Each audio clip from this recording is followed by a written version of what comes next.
Pessoal, vamos falar de um assunto polêmico hoje, né? Muita gente me pergunta sobre isso, eu busco evitar tocar nesse assunto por causa de algumas controvérsias, né? Eu acho que falta um pouco nas pessoas informação, mas muita gente me pergunta sobre isso e eu resolvi tocar nesse assunto, né? Muita gente fala... Eu vou contar para vocês a história então que vem lá de trás. Quando eu tinha 16 anos, eu comecei a atirar no Brasil. E eu participava, depois eu fui participando de vários campeonatos, e campeonatos brasileiros, sul-americanos, pan-americanos. Eu atirava muito mesmo, eu treinava todos os dias. E consegui aí alguns títulos até bem bacanas. Quando eu tinha, na minha época, você podia atirar porte de arma depois dos 18 anos.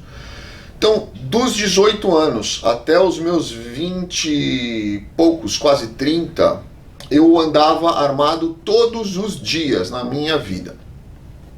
Porque eu atirava, eu treinava, né? E eu andava sempre com muitas armas dentro do carro. Então eu andava com uma arma de porte para que eu pudesse, de alguma forma, tentar me proteger e proteger aquelas armas que estavam no porta-mala do meu carro.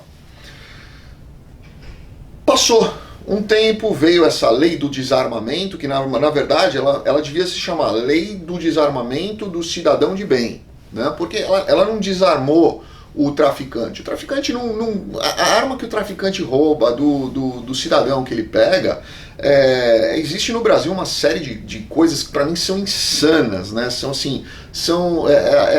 É um bando de dinossauro. As pessoas falam, não, intervenção militar. Sinceramente eu falo para vocês, olha, os militares controlaram por muitos anos, né? O exército controlou por muitos anos essa questão de emissão de portes, de emissão de CR, de uma série de coisas.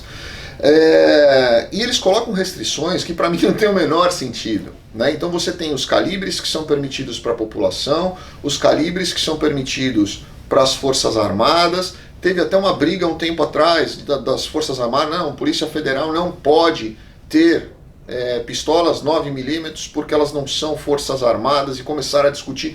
Eu acho isso um absurdo, porque o traficante, né, o bandido, ele não está nem aí pro calibre da arma. E ele vai no Paraguai ou ele vai nos países fronteiriços com o Brasil e compra armas, como esse traficante que foi preso agora aí, né? Esse traficante de armas que o Brasil está querendo a deportação dele agora, que mandava os fuzis pro Brasil. Vocês acham que ele mandava fuzil para colecionador, para atirador? Não, ele mandava para favela, para tráfico de drogas, né? Para os traficantes. Então é assim... a lei do desarmamento, na verdade, foi uma coisa assim absurda, criada por uma pessoa absurda, completamente ignorante, e que foi absorvido isso pela população de uma forma também completamente ignorante, porque é muito fácil, a mídia manipula muito a população, né? Principalmente o brasileiro que gosta muito de televisão. E isso foi totalmente distorcido. Os atiradores, os colecionadores, os caçadores, eles continuavam com os CRs deles, arrumando formas de conseguir andar com as armas dele, né? Quando eu saí do Brasil eu tinha 32 armas exatamente, eu vendi todas elas, todas legais, nunca tive uma única arma fria na minha vida, nunca. Quando eu cheguei aqui nos Estados Unidos, depois, né, eu sempre tive um pouco de receio de comprar uma arma, mesmo tendo visto, sem ter o meu pé fincado, a minha raiz fincada nos Estados Unidos e minha documentação definitiva. Então eu optei por não comprar. Depois, eu sempre fui muito fã da marca HK. Sempre fui, né? Já tive vários tipos de arma, mas eu sempre gostei muito, me identifiquei muito com as HKs. E eu decidi montar a minha coleção baseada praticamente em HK. Eu optei por não trazer aqui, porque primeiro esse não é o objetivo do canal, segundo eu não gosto de mostrar algumas coisas, porque eu imagino que você que está aí assistindo, o meu público é um público muito família, então eu não quero que algumas crianças, vejam, eu já tive situação aqui em que crianças vieram com os pais e os pais me contaram, não uma, várias, e que os pais me contaram, poxa Daniel, olha, foi o meu filho que me mostrou o seu canal, então eu não queria incentivar absolutamente nada, eu quero incentivar a consciência dessas crianças e não ostentar alguma coisa aqui. E hoje eu tenho uma que eu ando o tempo inteiro, que é uma VP9 Tactical, que eu gosto muito dela, gosto muito da arma mesmo, apesar de eu não usar o silenciador. Ela já é uma arma que vem preparada para silenciador, é uma 9mm, eu gosto muito da 9mm. Eu tenho também uma VP40, que aqui nos Estados Unidos, quando você tira o seu CWP, que é o seu porte de arma, você pode usar a arma que você quiser, né? Hoje você quer sair com uma, amanhã você quer sair com outra, o porte é seu. Você tem direito de portar uma arma, não importa qual é aquela que você vai escolher para sair no dia. Mas eu gosto muito da VP9, apesar de ter uma VP40 também, apesar de ter uma 502, que eu gosto muito e deixo ela sempre em casa, até pelo tamanho dela.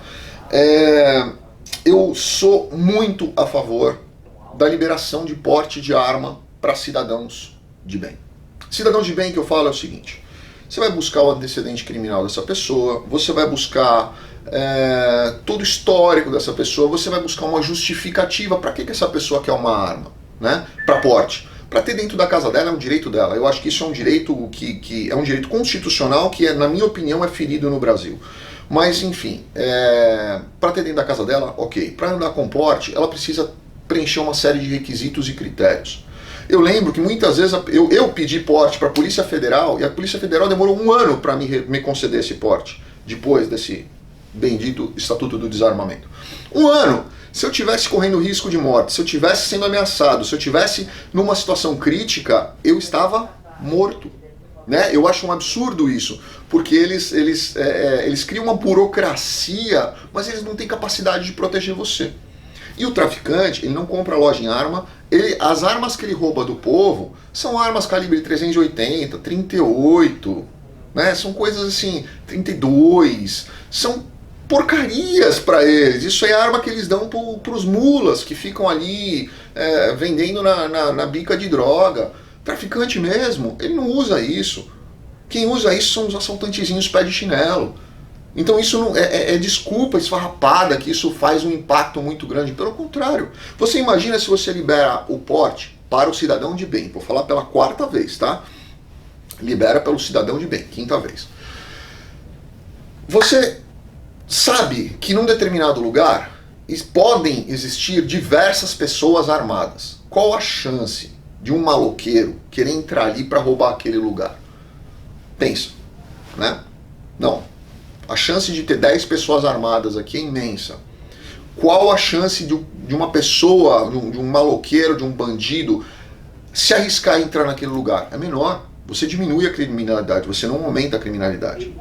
Né? Então, quando você tem uma série de fatores, uma série de situações que facilitam a própria segurança do cidadão de bem, 6ª vez que eu falo, você acaba inibindo assim, a criminalidade. Eu lembro uma vez, eu estava ali na Hélio Pellegrino, em São Paulo, estava descendo, tinha acabado de cruzar a Faria Lima, e eu vi um assalto, 2 carros para minha frente. Eu vi dois moleques chegando armados, com a arma na mão.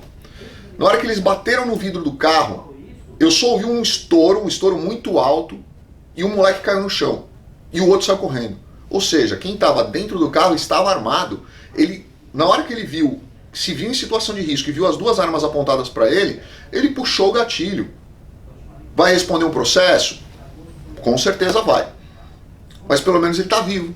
Na verdade, um cidadão de bem que está vivo, estava sendo assaltado, quantos assaltos vocês já viram em que o ladrão ele mata por nada? A pessoa entrega para o ladrão o que ele quer, ele ainda vai lá e dá um tiro só para ver o corpo cair, né? Isso, vamos ser muito sinceros, a segurança pública do Brasil inteiro tá péssima, tá péssima. Eu tenho muitos amigos meus policiais militares e às vezes eles ficam bravos comigo porque eles falam, pô, mas a gente ganha mal. Falei, você sabia quanto você ia ganhar quando você prestou concurso. Ninguém foi na sua casa, pegou você pelo cangote, levou você sentado lá e falou, assina que agora você vai ser policial militar. A pessoa sabia. quanto ela ia ganhar. Se ela é mal valorizada, se ela é mal paga, esse é um outro assunto, que o sindicato, a associação de classe, a própria categoria tem que brigar por isso para melhorar. Mas isso não quer dizer que ele está liberado da função na qual ele próprio se colocou. Se ele é mal remunerado, isso é um problema dele com o Estado, não com a sociedade. Ele tem sim que proteger a sociedade porque ele escolheu isso. Então, eu particularmente acho que é um absurdo, né, essa lei do desarmamento. Acho sim que o cidadão de bem tem direito, não só direito como pessoa, mas também o direito constitucional de se proteger e se defender, principalmente num Estado no qual a segurança pública é falha em razão de uma série de outros problemas históricos, né? Então eu acho sim, eu sou a favor sim. Muita gente fala pra mim, não, por isso que eu tenho que votar no Bolsonaro, que tem que ser o Bolsonaro, que tem que ser o Bolsonaro. Gente, assim, ó, eu ainda não escolhi meu candidato, tá? Possivelmente Bolsonaro. Mas eu ainda não escolhi meu candidato. E eu quero ouvir muito o que vai acontecer nessas eleições, porque eu acho que vocês se lembram que eu falei o ano passado, né? Todo mundo, não, dia 24 Lula vai ser preso, que ele não passa mais um dia, vamos comemorar. Lula está solto. Lembra do que eu falei para vocês? Não vai ser preso não. Vocês lembram do que eu falei para vocês? Não era bem assim que as coisas iam acontecer. E um monte de gente falando aquilo. Olha, vai ser, porque eu tenho certeza que você está falando besteira, Daniel. Falei isso para vocês em outubro. Depois, quando foi marcada o julgamento, falei para vocês em dezembro. Depois reiterei em janeiro. Dia 24 foi o julgamento, foi condenado de novo, com aumento de pena, continua solto. E se fosse você? Onde você estaria? Se fosse você condenado em segunda instância, aonde você estaria? Vocês acham mesmo que no Brasil existe a imparcialidade? Vocês acham mesmo que no Brasil não existe uma série de outras coisas que as pessoas não conseguem enxergar? Então, gente, eu realmente sou a favor disso, sou a favor dessa liberação, lógico, de uma forma controlada, mas eu sou a favor dessa liberação. Nunca tive problema dentro de casa, né, com meu filho cresceu do meu lado, eu sempre, lógico, com todo cuidado, toda cautela, sempre com cautela extrema, eu sempre deixei ele tocar nas armas, respeitar, saber o limite do impacto daquilo e do dano que aquilo pode causar. Então ele não mexe, ele não fuça. Ele não quer saber, ele não tem essa curiosidade, porque ele tem o acesso, porque ele tem a permissibilidade do acesso comigo, do lado dele, supervisionando e descarregada com munição em outro quarto. Então ele sabe o que aquilo pode acontecer. Eu tenho medo das pessoas que não sabem, das pessoas que ficam tão restritivas, que a criança acaba criando um desejo, que acaba criando um mistério, vê aqueles filmes e os joguinhos e tudo herói, e pega a arma e sai atirando em todo mundo. Aí sim, cria psicopatas, né? Quando você tem um acesso, você cessa a curiosidade. E isso faz com que você se desperte para um outro lado com um respeito diferente. Certo? Bom, pessoal, vou terminar esse vídeo aqui. Eu vou colocar aqui embaixo um link de um Instagram que foi criado pela Polícia Civil de Jaú, que é comandada, coordenada por um grande amigo meu, uma pessoa que eu tenho como um irmão, como é mais do que um irmão para mim, ele sabe disso, o carinho que eu tenho por ele.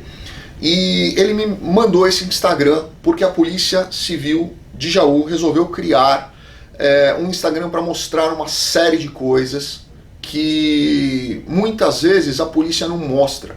E eu acho que a sociedade acaba se afastando da polícia por não conhecer o verdadeiro trabalho do policial. O verdadeiro trabalho daquele policial, que é que esse meu amigo, meu irmão, meu parceiro de 20 anos, que ele tenta desenvolver e que ele tenta mostrar, né? Óbvio, como todo policial, ele também merecia ser melhor remunerado, ele merecia ser melhor reconhecido, ele merecia uma série de coisas que infelizmente o Estado não dá, mas que não é por isso que ele deixa de fazer o trabalho dele da melhor forma possível, com a melhor honestidade possível e com a melhor qualidade e amor possível. Esse eu falo para vocês porque eu conheço a história dele, eu vivi a história dele por muitos e muitos anos. Ele ama o que ele faz, né? Ele é delegado, ele é policial, ele é, se eu não me engano, ele é regional lá, e ele faz o que ele ama com a maior honestidade, com a maior competência e de uma forma que quem está de longe esteve muito perto dele, sente muito orgulho. Então eu vou deixar o Instagram aqui, eu gostaria que vocês, pedido meu para vocês, dê os parabéns lá para eles, porque são pessoas do bem, são pessoas guerreiras, e que eu gostaria muito que as outras polícias, civil, militar, federal, criassem a mesma coisa para mostrar para a sociedade que sim, eles estão do lado da sociedade, existem pessoas assim muito legais, lutando por uma sociedade melhor. Tá bom? Obrigado, fiquem com Deus. Um abraço.